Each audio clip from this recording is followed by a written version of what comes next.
Hey Internet, how's it going? Welcome to another episode of the John Grave Show. I haven't said that in a good while, but let me go ahead and talk to everybody about what happened in Walking Dead. And first off, let's start off with the story of this week. As the story of this week is sort of the Saviors, their problem. Negan's people has pretty much ran into the whole Abraham, Daryl, and Sasha problem.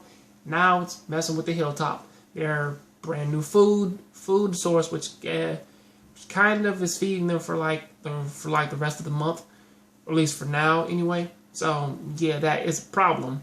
So pretty much that they took this upon themselves to go out, find these guys, and take them out. And it's actually a very, very intricate and a crazy way how they do it, with them getting zombie heads. And then there's also sort of like these two little subplots, which I will get into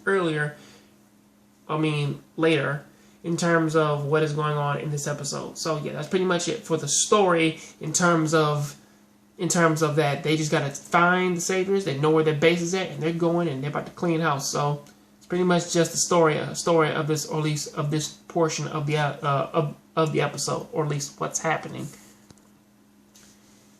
Actually, how this episode played out, it was actually way more fun, or at the very least, this one sort of felt like a payoff episode, because every single thing in which that people didn't want to happen, or at least not to happen for like the past few episodes, in terms of couples and like relationships, a lot of that has been pretty much just slowly coming out, and slowly has been actually becoming a realization as of late, in terms of like you do have, or at least looking at just all the relationships, half of things, people already hate the fact that Rick and Michonne are together. Now for Carol, she's now with this guy named Tobin, who is like, who's now like turning into like her boyfriend. And also there's the whole bigger thing of Abraham leaving Rosita for Sasha. And the question is why? And the real question is, well, why not? I mean, I will be fair. His reasoning as for why he did it is kind of isn't really all that sound, because like his main reason for leaving her is just the fact of well, it's like, you're not the only woman in the world, and I just gotta go out and get me some more. Honestly, that's kind of an allegory for people out there who don't know what they got. Sort of like, you have a good ride now, you got something else on your mind, and then why in the world did you leave her? Because there's other things out there for me to experience. It's like, oh, okay. It's like, Sasha's a cool girl, but honestly, she kind of went downhill like right after the whole Bob died thing, and when they first got there, and she was going a bit crazy. So she's not really on my high end list of women who pretty much like I would leave my current girlfriend over just to have. So that's kind of something to kind of take into consideration. But still, like that's pretty much like the whole. That's pretty much the whole thing with the whole relationships. Like somebody ended there, somebody gained another one, and people are still mad over the other one. And actually, it's nice to see everybody talking about it. Another major plot point of this episode actually comes from Morgan, to where that he really wants to know why Carol didn't actually turn him in. And to Carol's credit, she pretty much sort of just summed it up to where that he just doesn't want to kill.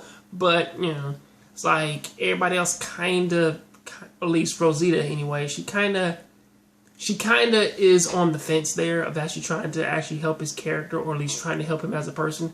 And later on, you do actually see him struggling with actually making the decision of should I should I actually stop them? Should I tell them to talk talk to the Saviors and just make threats so that they know that they're strong enough to force them to stop.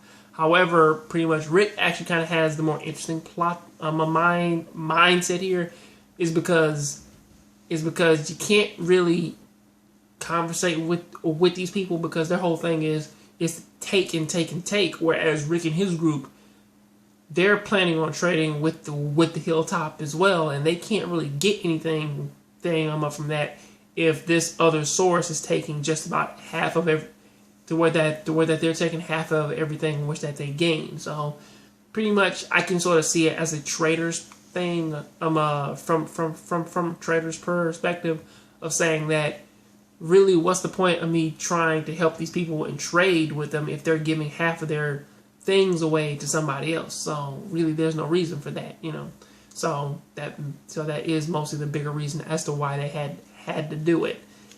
And of course, this episode is also filled up with a whole bunch of shooty bang bangs and all the rest of the other stuff, and of course, it does sort of end well, or at least as well as what the night can be.